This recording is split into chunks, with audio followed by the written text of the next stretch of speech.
Hey guys, I'm Stephanie. He plays a tortured vampire on the hit series The Vampire Diaries as Damon Salvatore. Please welcome Ian Somerhalder. Hello. Thank you so much for having me here, woman. Thank you. So Ian, most fans know that you care deeply for the environment. Tell us what influenced you to care so profoundly, or how your interest in the environment came to play. To be honest with you, it's kind of a mystery. I don't know. I grew up in Louisiana marshes, exactly what was affected by the oil spill, right there. And I don't know. My father and my mother were such not activists. They were just huge.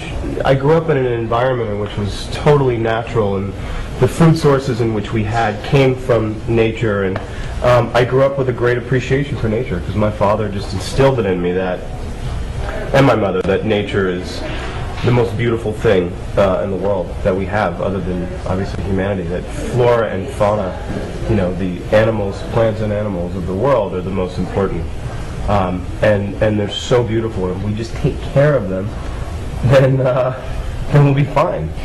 Did you join any environmental clubs in high school? My high school experience was very limited.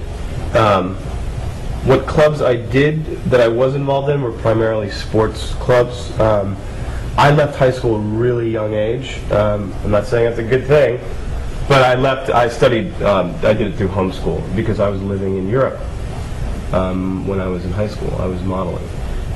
So I was running around globe-trotting. So I lost that whole high school experience, and I was always envious of all my buddies that had it. Speaking of the youth, some of them are saying that they're too young, that they don't have the proper knowledge or the money to buy environmentally safe things such as an eco-friendly car. What advice can you give that can engage the youth to be more involved and informed? Wow, that's a great, really well-worded question. I get it. Economics plays a huge role in this. A lot of environmentally friendly things, such as cars or products, clothing, is all... It's a lot more expensive generally than normal products, organic fruits and meats and what have you, which is a bummer. It shouldn't be that way. But the question the answer I could give you is, there are a million ways to engage in conservation, a million ways to engage in helping reuse and recycle. Turning off lights when you leave, turning off your televisions when you leave. Silly little things that you don't think about. Running, when you're brushing your teeth, what do? You leave the water on. We're used to hearing that water running. 600 million gallons a day are lost because of that. So it's little things like that you can do. The other thing is recycling. Big thing. Cut down the use of plastics. We've created this plastic. That there's an island in the Pacific that's the size of Texas that's made of plastic. It's floating in the water.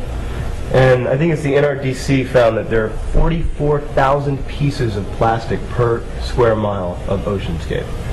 So we've created this sort of plastic world. So those are the types of things that you can do.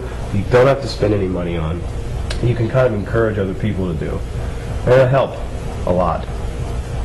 A lot. And also, too, even at schools, setting up recycling programs at schools. And if the school says, well, we don't have, the city or town that we're in doesn't have a recycling program, well, ask why.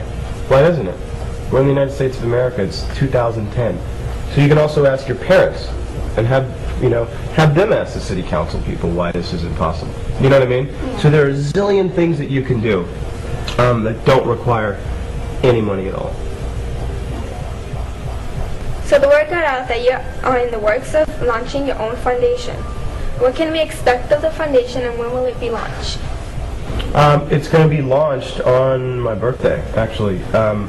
It's the foundation primarily be with what we were just talking about. It's going to be environment, meaning flora, fauna, oceanscape, landscape, deforestation, all that. Then there's a humanitarian. There's a humanitarian side in that as well. Then there's energy, clean, green energy, and then there's animals. So everything from trying to stop and preserve the rainforest we have left, stop deforestation, which is basically going to cripple, it's going to devoid our world of oxygen and all the natural resources that we need, create clean energy, and help animals, help save endangered species of animals, and also, too, domestic animals, starting to develop sterilization drugs that are species specific to, by the time you're a grown lady, maybe there will be no stray animals in the world. So it's those types of things that the foundation, it's not so broad it's not going to be effective, but if someone who doesn't care about the environment but loves animals, they can still be a part of this foundation and still doing something that appeals to them. You know what I mean? So it's going to be launched on my birthday, and it's going to be. I never want to ask anyone for anything, but it's going to be a campaign for 1 million people worldwide to donate my years in dollar amount. So it's 32. I'm 32. I'm getting old. I don't need gray hair yet.